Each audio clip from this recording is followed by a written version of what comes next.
the dream itself. We've kind of been working our way through the chapter. I was reading something that was interesting several years ago. After the Soviet Union collapsed, and Estonia, it's one of those little countries, that was part of the Soviet Union that's on the, what's the name of that sea? Is it the Baltic Sea? Yes. Well, Estonia, when it regained its independence in 1991, the town of Tartu decided to auction off its statue of the Bolshevik leader, the first premier of the Soviet Union, Vladimir Lenin. And they set the starting price at $15,000. And someone commenting on that event and alluding to this passage in Daniel wrote, that statue had decorated a town square in Soviet years. Time was when Tartu would not have dared to do that. But even Lenin is subject to a divine after you. And so his statue becomes nothing more than the centerpiece for a municipal fundraiser.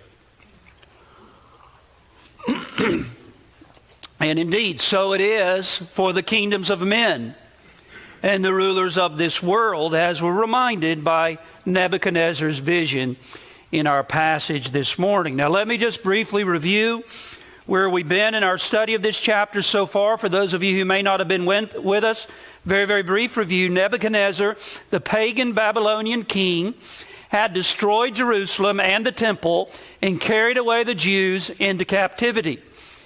And this man has a dream, a very vivid, disturbing, and distressing dream. And he suspects that it has something to do with his fears and anxieties about the future, what he was thinking about that evening, even before he went to bed.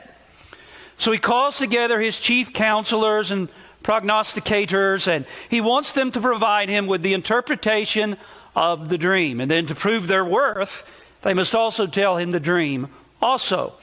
But none of them could help him, at which Nebuchadnezzar flew into a rage, and he gave the command to destroy all of the wise men of Babylon. And because this decree applied to all of the wise men of Babylon, the entire faculty of advisors and religious leaders and prognosticators, Daniel and his three friends, who having been brought to Babylon, you remember, and trained in the Babylonian University, as it were brought into Babylonian civil service. Well, Daniel and his three friends, God's servants, they too are to be rounded up with all the rest and executed.